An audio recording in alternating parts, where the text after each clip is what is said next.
নমস্কার বন্ধুরা, আমি সুপর্ণা। তোমরা সবাই কেমন আছো? আশা করি খুব খুব ভালো আছো। আমার চ্যানেলে আর নতুন আরেকটা ব্লগে অনেক অনেক ওয়েলকাম। যথারীতি ব্লগ করার অভ্যাসটাই চলে গেছে, ভোটের পর থেকে আর ব্লগ করা হয়নি। পুরনো যে ভিডিওগুলো ছিল সেগুলোই আমি এডিট করে করে পোস্ট করছিলাম। আর আজকের একটা জায়গা যাচ্ছি। আজকের হয়তো তোমরা আমার মুখে অনেকবারই মুক্তার নাম শুনেছো। আমাদের পাশেই থাকে, মানে এই পাড়ার মধ্যেই থাকে। ওর হাজব্যান্ড আমাদের ক্লাবের মেম্বার এবং ক্লাবের অনেক প্রোগ্রামের মধ্যেই মুক্তা ইনভলভ থাকে। তো মুক্তার বাপের বাড়িতে আজকে ফল হারিনি কালী পূজা ফার্স্ট টাইম ওর বাপের বাড়িতে যাচ্ছি। শরীর সেরকম একটা ভালো নেই, কিন্তু যেহেতু পূজা বাড়ি, মায়ের ডাক, মায়ের প্রসাদ, মায়ের দর্শন করতে পারবো, সেহেতু রেডি হয়ে যাচ্ছি। এদিকে উৎসাহ রেডি হচ্ছে, আর গৌতম গেছে আরেকটা পূজা বাড়ি আছে, মানে আজকে ফলহারিণী পূজার নিমন্ত্রণ আছে আমাদের। সেটা হচ্ছে গৌরাঙ্গদার বাড়ি, যে মানে বিশাল বলি যাকে, বিশালের বাবাই হচ্ছে গৌরাঙ্গদা। তো সেখানে ফুল আর মিষ্টি দিয়ে আসতে গেছে গৌতম, কারণ ওইখানে তো আর যাওয়া সম্ভব হবে না। যদি এই মুক্তার বাপের বাড়িতে ফিরে আসতে পারি তো নিশ্চয়ই গৌরাঙ্গদার বাড়িতে যাব একবার। আর আগামীকাল গৌরাঙ্গদার বাড়িতে এমনি নিমন্ত্রণ আছে ভোগ প্রসাদের। তো এখন রেডি হয়নি, ঝটফট হাফ রেডি হতে হতে তোমাদের সামনে চলে এসেছি। ওদিকে উৎসাহ রেডি হচ্ছে। রেডিও অনেকটা দূর যাওয়ার আছে, অনেকটা দূর মানে ওই মানে অভিষিক্তার দিকে। তোমরা যারা কলকাতায় থাকো তারা হয়তো জানবে, অভিষিক্তার দিকে যেতে হবে। এবং জায়গাটা আমাদের একদম নতুন।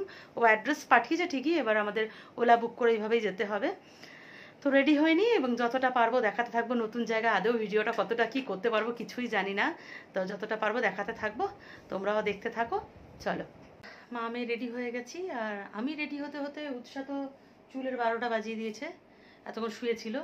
যেই ক্যামেরা অন করেছে উঠে বসেছে। এখন গৌতমের রেডি হওয়া বাকি। বাবু 10খানা শার্ট বের করে রেখেছে, পছন্দ করতে পারছে না কি পরবে। লাস্টে আমি একটা শার্ট বের করে এনেছি। তো রেডি হয়ে যাক, তারপর ওলা বুক করতে হবে, তারপর বেরোবো। ওলা বুক করা হয়ে গেছে, এখন রাস্তার দিকে একটু এগিয়ে যাচ্ছি। গৌতম আর মেয়ে আগে গল্প করতে করতে যাচ্ছে, আমি পিছনে পিছনে যাচ্ছি। সাংঘাতিক গরম পড়েছে আজকের, অস্থির লেগে যাচ্ছে। গাড়ি আসতেই উঠে বসেছি। উৎসাহ যথারীতি গাড়িতে এসি চললে সাফোকেশন ফিল করে, কিন্তু আজকে ফার্স্ট টাইম উৎসাহ গাড়িতে উঠেই বলল একটু এসি চালিয়ে দিন। শুনেও বেশ ভালো লাগলো কথাটা, কারণ উৎসাহ যদি এসি চালাতে না বলতো কষ্টটা আমারই বেশি হতো। একেই পরেছি শাড়ি, তার মধ্যে এসির মধ্যে সেজে গুজে যেই ঘর থেকে বেরিয়েছি আরও বেশি গরম লাগছে। ড্রেসটা ঠিক মতো বুঝতে না পারায় গাড়িতে বসেই মুক্তার ছেলেকে ফোন করেছিলাম, কারণ মুক্তাকে আজকে আর ফোন করে ডিস্টার্ব করিনি। ও ব্যস্ত থাকবে বাড়িতে, এত বড় পূজা। তো ছেলেও ঠিকভাবে আমাদের হেল্প করতে পারিনি। শুধু একটা কথাই বলেছিল যে মেন রাস্তার উপর দেবে একটা ফুলের গেট আছে এবং বাড়িতে ঠাকুরের গান হচ্ছে, যেটা হয়তো মেন রাস্তা থেকে শোনা যাচ্ছে। তো আমরা ফুলের গেট দেখেই মেন রাস্তার উপর আমরা নেমে পড়ি। দেখি মেন রাস্তা থেকে ভিতরের রাস্তা অবধি বিশাল লাইটিং, রাস্তা সারা রাস্তা জুড়ে লাইটিং, এবং সামনে একটা বাড়ি ফুল পুরো ফুল বলবো সরি লাইট দিয়ে সাজানো ছিল। তো দেখেই আমাদের মনে হলো এই বাড়িটা। তো মুক্তার নাম বলতে হয়তো ওর নিকনেম আলাদা, তার জন্য এখানে কেউ দেখাতে পারলো না। তারপর ওর বাবার নাম বলতেই একজন বলল হ্যাঁ এই বাড়িটাই। বাড়ির সামনে এসে আমরা তো একদম হতবাক হয়ে গেছিলাম।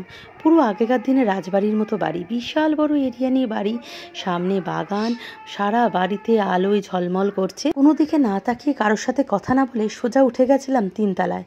গিয়েই সোজা মায়ের দর্শন। ঠাকুর ঘরটায় ঢুকতেই মনে একটা আলাদা ভক্তিভাব জেগে উঠল।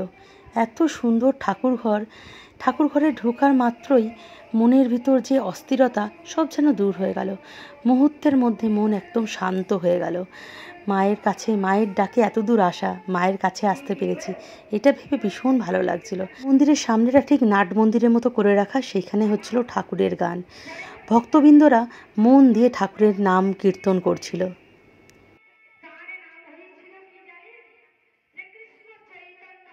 এসে দেখলাম আমার আগে অতসী চলে এসেছে, কিন্তু আমাদের পাড়া থেকে এখনও কেউ এসে পৌঁছায়নি।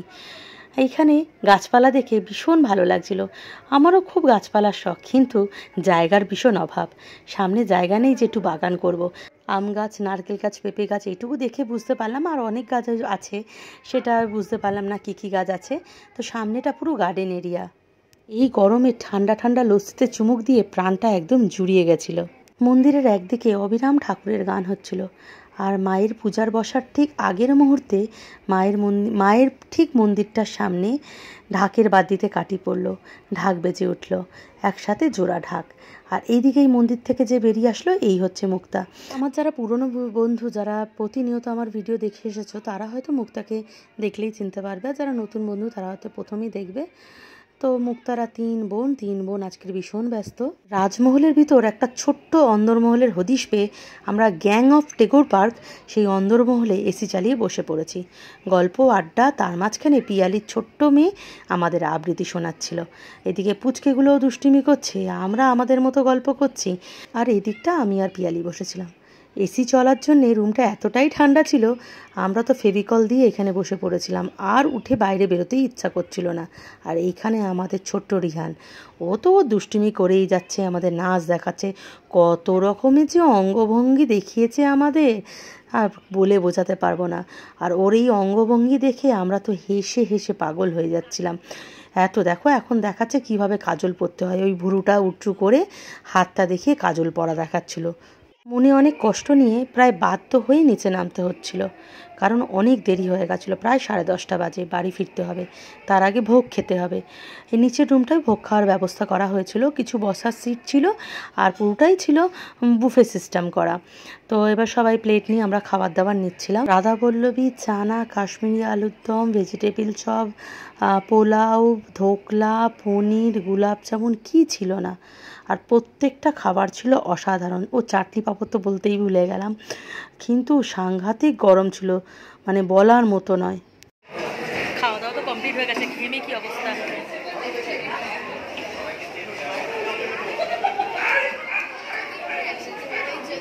একটা মারাত্মক গরম, যে একটু টাইম কাটাবো, ওরা বারবার বলছে একটু বসো, পূজা অবধি থেকে যাও।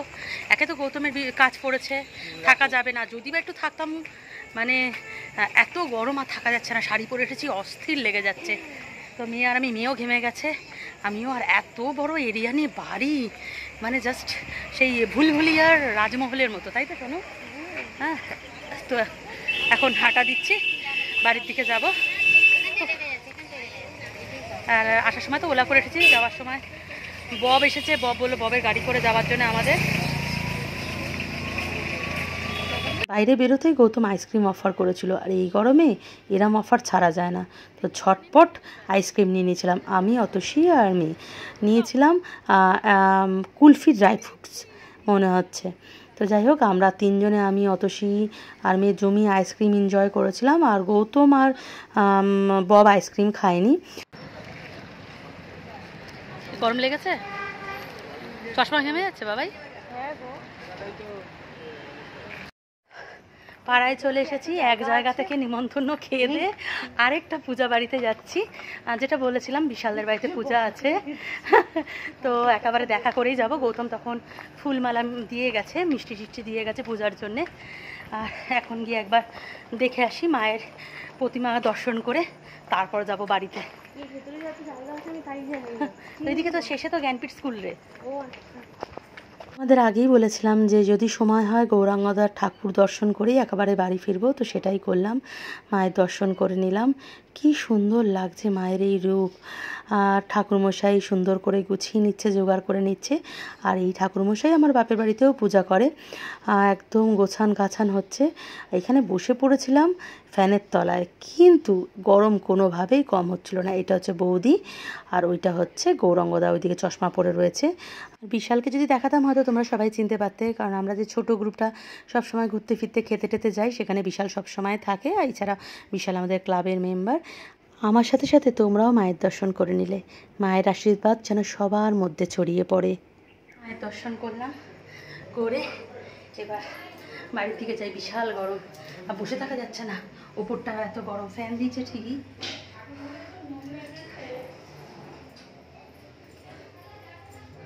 বাড়ি এসে আগে স্নান করলাম, স্নান ঠান করে একদম এসি চালিয়ে বসে পড়েছি। এই উৎসাহ জামাকাপড় ছেড়ে ফেলে রেখেছে, জামাকাপড়গুলো কালকে সব কাচতে হবে। পুরো ঘামে ভিজে গেছে, গৌতম তো একদম ভিজে গেছিলো, এত গরম পড়েছে। ওখানে ফ্যান এসি সবার মধ্যে, সব রুমে বসে বসে নিচে যেই খেতে এসেছি অমনি একদম স্নান হয়ে গেছি ভিজে সবাই। তো গৌরাঙ্গদার বাড়িতেও গেলাম, কিন্তু বসতে পারলাম না। ভাবলাম যে একটুখানি আছে পূজাটা দেখবো, কোনো জায়গায় মায়ের পূজাটা দেখতে পারলাম না। ওইখানে গরম লাগছে বলে বেরিয়ে এলাম, এখানে এসে গৌরাঙ্গদার বাড়িতে গেলাম, সেখানে এখনো পূজা স্টার্ট হয়নি, কিন্তু এত গরম বসতে পারছিলাম না, অস্থির লাগছিল। চলে এসেছি, আসার সময় ভুলেই গেছে একটা কোল্ড ড্রিঙ্কস নিয়ে আসবো, আর ঘর ফ্রিজেও দেখলাম কোল্ড ড্রিঙ্কস নেই। শেষে লেবু নুন ঠান্ডা জল নিয়ে বসেছি, আমি নুন চিনির জল করে খাবো। একদম গা যেন গুলিয়ে উঠছে, মানে গরমের চোটে আর ভালো লাগছে না। এসি ফ্যান দুটো চলছে, তাও যেন একদম শরীর ঠান্ডা হচ্ছে না। আগে একটু নুন চিনির জল করে খেয়ে নিই, তারপর শরীরে আগে জোর বাড়াই। ঠান্ডা জল, লেবু, তার সাথে অল্প একটু চিনি আর নুন। উফ, এই শরবতটা আমার আগাগোড়াই ভালো লাগে, বিশেষ করে লেবুর গন্ধ। তো অনেকগুলো দানা পড়েছে, দানাগুলো আমি বেছে ফেলে দেবো, কারণ লেবুর দানা খাওয়া উচিত না। লেবুর জল খেয়ে মানে শরীরে বুস্টিংয়ের কাজ করলো লেবুর জলটা, একদম ঢক ঢক করে জল খেলাম আমি।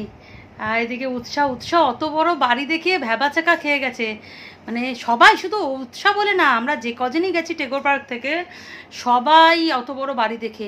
আমি তো যখন ঢুকছিলাম আমি খালি ভাবছি এটা তো ওদের বাড়ি। দেখে মনে হচ্ছিলো যে একটা যে ম্যারেজ হলগুলো, যে হল বাড়িগুলো ভাড়া পাওয়া যায় সেরাম। নিচটা বিশাল হল, মানে পুরো ফাঁকা। দেখলে তো এখানে আমরা ঠেলাম দোতলাটায়, মানে মাঝখান দিয়ে সিঁড়ি, দুদিকে বিশাল বড় ডাইনিং স্পেস, তারপরে এক একটা ডাইনিং স্পেসে মানে দুটো পার্টিশন করা, সিঁড়ির এপারে একটা বিশাল বড় ডাইনিং স্পেস, তার সাথে 4খানা রুম, বাথরুম, বিশাল বড়, মানে বাথরুমের সামনে একটা বিশাল বড় প্যাসেজ রয়েছে, যেখানে ওয়াশিং মেশিন, বেসিন টেসিন বসানো। আবার সেম, আর মানে যেমন রাইট সাইডে সেরকম লেফট সাইডে মিডিল দিয়ে সিঁড়ি। তারপর ওপরে গিয়ে তো ঠাকুর ঘর, অত বড় চত্বরে ঠাকুর ঘর, বিশাল বড়। ওইদিকে নাট মন্দির মতো করে রাখা হয়েছে, যেখানে ঠাকুরের সংকীর্তন হচ্ছে, নাম কীর্তন হচ্ছে। মানে এত বড় বাড়ি বলার মতো না। তার সাথে তো বাগান রয়েছে, আম গাছ থেকে শুরু করে নারকেল গাছ, একদম মেন রোড অবধি ওদের জায়গা। ওরা একটু ভিতর দিকটা ওরা ঘর করে রেখেছে, পুরো মেন রোড পর্যন্ত ওদের জায়গা রয়েছে। এখনও জায়গাটা ফাঁকাই পড়ে আছে, কিছু রেন্টে বসে আছে, আর কিছু জবরদখল করে রাস্তার ওপরই, মানে ওর বাবা এককালীন বসিয়েছিল, তারা আর উঠতে চাইছে না, মেন রোডের ওপরই দোকানপাট করে বসে আছে। তো খুব ভালো লাগলো, সেরম সুন্দর মন্দির তোমাদেরকে তো দেখালাম।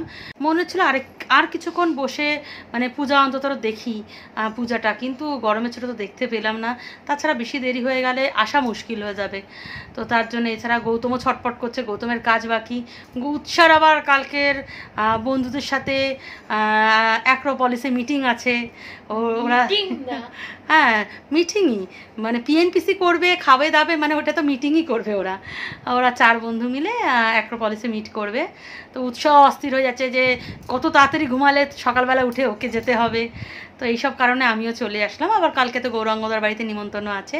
আমাদের ভুটুবাবুও এসেছে আজকে সারাদিন, একবারও ভুটুবাবুর সাথে আমার আজকে দেখা হয়নি। কালকে যদি পারি ব্লগে তোমাদের ভুটুবাবুকে দেখাবো। তো আজকে ব্লগটা এখানেই এন্ড করলাম। তোমরা সবাই ভালো থেকো, সুস্থ থেকো। চলো বাই, গুড নাইট।